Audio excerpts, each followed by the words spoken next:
Chapter 13, Part 1. You see a bit of a turning point in this book. That night, not long after I had gone to bed, a storm blew in. Brother, was it ever a storm. As I had often heard my grandpa say, it was a ringtail wampus cat. I was sound asleep when the storm broke, and I was awakened by an earth-jarring clap of thunder that all but turned my bed over. I was lying there watching the flashes of lightning through my window and listening to the raging storm when the door of my room creaked open.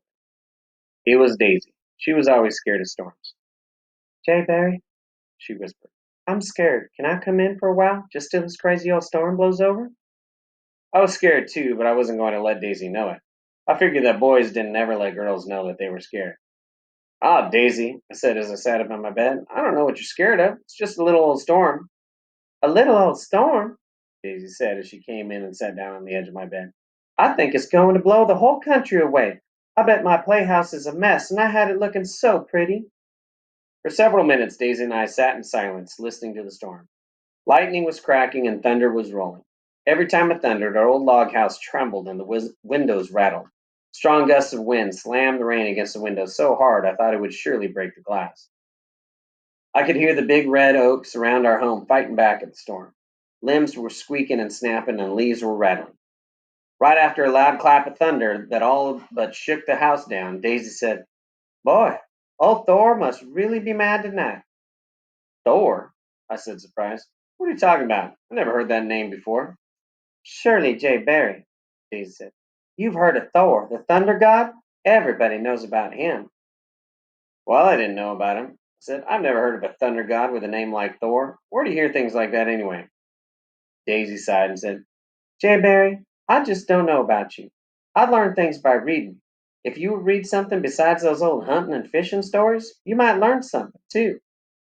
"Ah, Daisy," said, "I like to read hunting and fishing stories. I don't like to read anything else. I wouldn't like to read anything about an old thunder god." "I think you'd like to read the story about Thor, the thunder god," Daisy said. "It's a real good story." "What's it about?" I asked. Daisy scooted a little closer to me. She said, "Well, it goes something like this. Thor, the thunder god, is a warrior. He lives way up in the heavens somewhere. He has long red hair and a red beard. He has a chariot, too. It's pulled by four coal black horses that snort fire. Every time Thor gets mad, he jumps into that chariot, whacks those horses, and takes off through the heavens. The only weapon he has with him is a big hammer. All along the way, he throws that hammer right and left. Every time the hammer hits something, it turns into a bolt of lightning. It makes no difference how many times Thor throws that hammer, he never loses it because it always comes back to him. The thunder you hear is the rumbling of those chariot wheels. That's why they call him Thor, the thunder god." "Boy," I said, "that does sound like a good story. I think I'd like to read it. You still have it?" "Sure," Daisy said. "It's in one of those little books that Grandma gave us. You were supposed to read those books too, but you never read a one." "Oh, Daisy," I said, "I don't like to read books like that. Who ever heard of a boy reading stories like The Little Red Hen, Little Red Riding Hood, The Three Little Pigs, and stuff like that? They're girl books. That's all they are. Girl books." "Girl books?" Daisy said. "Jay Barry, I declare, I don't think there's any hope at all for you. I don't think you'll ever learn anything. Every girl and boy should read those stories. After all, they are really good stories." "I don't care how good those stories are," I said. "I couldn't get interested in reading them. Not now.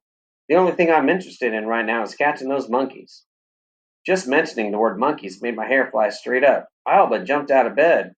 I forgot all about the storm and everything else. "Oh!" I said in a loud voice. A frightened look came over Daisy's face. "What's the matter, Jay Barry?" she asked. "Are you going to have a fit?" "No," I said. "I'm not going to have any fit. I just thought of those monkeys. I bet they will get drowned in this storm. It would be just my luck." "Jay Barry," Daisy said, "I don't think you have to worry about those monkeys getting drowned. All animals know how to take care of themselves in a storm. You know anything at all about animals, you should know that." "I do know about animals," I said. "I know all about coons, possums, skunks, squirrels, and things like that. But I don't know anything about monkeys. If I ever catch the ones that are hanging around here now, I hope I never hear the word monkey again as long as I live." Daisy giggled. "I bet old Rowdy feels just like you do," she said. Just then old Thor really must have thrown that hammer. A big bolt of lightning zoomed down from the sky, hissing like a mad snake. From somewhere close by, there was a loud crack that sounded like 100 rifles had gone off, all at the same time. I knew somewhere up in the hills a big tree had split wide open. My room lit up so bright I could see the stitches and the patchwork of the quilt on my bed. From a sitting position, I jumped about 2 feet straight up. Daisy shivered, then she uttered a low moan and started rubbing her crippled leg with her hand. "What's the matter, Daisy?" I asked. "Does your leg hurt?" "It sure does," Daisy said. "Every time it storms like this, my leg hurts something terrible. Sometimes I just have to grit my teeth to keep from screaming."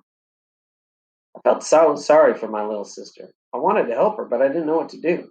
I didn't know anything about doctoring. I couldn't doctor a sick cat, much less a crippled leg.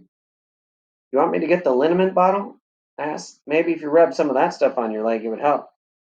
"No," Daisy said. "That wouldn't help a bit. It used to, but not anymore. Lately, nothing seems to help." "Why don't you tell Mama that your leg is hurting?" I said. "She can doctor anything." "No," Daisy said. "I don't want Mama to know. She has enough to worry about. Besides, she needs her rest." About that time, Thor must have gotten tired of riding around in his chariot because the storm let up. The wind, thunder, and lightning stopped, but it was still raining tadpoles and crawdads. As she got up from my bed, Daisy said, "It looks like the storm is letting up. I think I'll go back to my room and lie down. Maybe my old leg will stop hurting."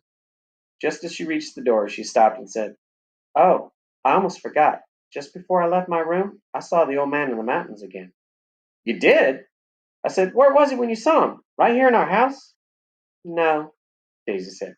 "He wasn't in the house. When the storm came, I got up to close the window because the rain was coming in. I looked through the glass and saw him standing out in the yard." "Holy smokes!" I said. "What's the old man doing, prowling around on a night like this? I'll bet he was sopping wet."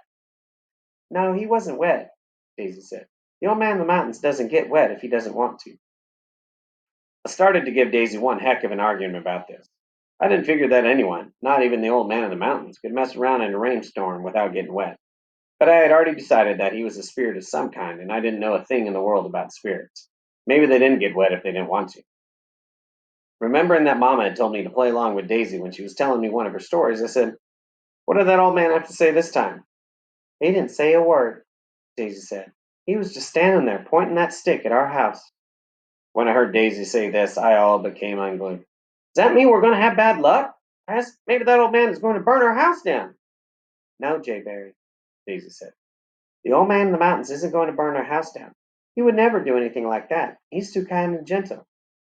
"But you said every time he pointed that stick at anything, bad luck was sure to come." "No, Jay Berry," Daisy said. "Not every time. It just depends. The old man in the mountains is frowning when he points that stick. You had better look out. It means he's unhappy with you, and you're sure to have bad luck. But if he's smiling when he points that stick at you, it's different. It means you're going to have good luck." "Daisy," I interrupted, "when you saw that old man, was he frowning or smiling?" "He was smiling," Daisy said.